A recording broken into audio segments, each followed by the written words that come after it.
আজকের করছি তেল কই। আজকে দেখো তেল কই কীভাবে করতে হয়। জিরা, তেজপাতা, শুকনো লঙ্কা তেলের মধ্যে ফোড়ন দিয়ে দিলাম। মাছটা আগে ভেজে তুলে রেখেছি, ওই মাছ ভালো করে নুন হলুদ দিয়ে মাখিয়ে তেল দিয়ে ভেজে রেখেছি। এখন এই ফোড়নটা দিলাম, আর এইটাতে দিয়েছি পেঁয়াজ, আদা, টমেটো, কাঁচা লঙ্কা একটা পেস্ট করে ঢেলে দিলাম। দিয়ে মশলাটা ভালো করে একটু কষে কষে মানে একটু জলটা শুকোবে, তারপরে ওইটাতে তোমার এই যে জলটা শুকিয়ে গেল একটু, তারপরে আবার একটু জল দিয়ে দেবো। মশলার বাটিটা ধুয়ে একটু জল দিয়ে দেবো, দিলে মানে অল্প তেলে রান্না তো, অল্প তেলে রান্না করতে হলে বারে বারে এইভাবে একটু একটু করে জল দিয়ে মশলাটাকে বেশ ভালোভাবে কষিয়ে নিলে তাহলে মানে অল্প তেলটাই তখন ভেসে উঠবে, দেখবেন। তাহলে অল্প তেলেও রান্না হলো, মশলাটাও কষা হলো। এখন দিলাম এই যে গরম মশলা গুঁড়ো আর কাশ্মীরি লঙ্কা, হলুদ গুঁড়ো আর জিরে গুঁড়ো, এটাতে দিয়ে দেবো। ঢেলে দিলাম, ঢেলে দিয়ে এইটাই ভালো করে কষিয়ে নিয়ে আবার আস্তে আস্তে ভালো করে কষিয়ে একটু নুন দিয়ে দেবো। নুন দিয়ে অল্প করে নুন দিলে কী হয়, মশলাটার সাথে ভালো করে ভেজে নিলে গন্ধটাও খুব সুন্দর আসে। তারপর মশলাটা একটু ভাজা হয়ে গেলে দেখবেন তেলটা আস্তে আস্তে ছেড়ে আসবে। যত মশলাটা কষা হয় তরকারি ততটাই স্বাদটা বেরিয়ে আসে।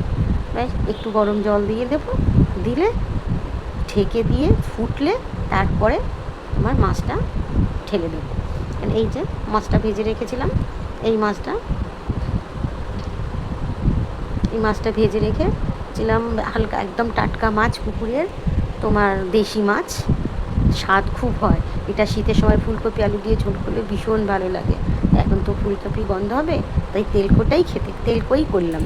এই জল দিয়ে দিলাম, একটু ঢেকে দিয়ে জলটা যেই ফুটবে মাছটা দিয়ে দেবো। এটা হচ্ছে আমার শাশুড়ি মায়ের রান্না। শাশুড়ি মায়ের রান্না মাঝে মধ্যেই আমি করে থাকি। দেখুন বন্ধুরা, আজকে তাহলে কথা বলছি।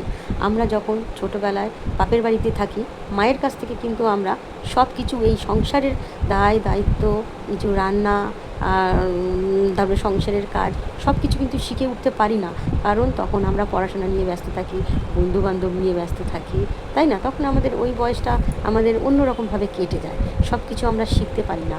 মারা বকে, মারা বলেন, মারা শেখায়, কিন্তু আমরা অতটাভাবে আমরা গুরুত্ব দিয়ে আমরা দেখি না।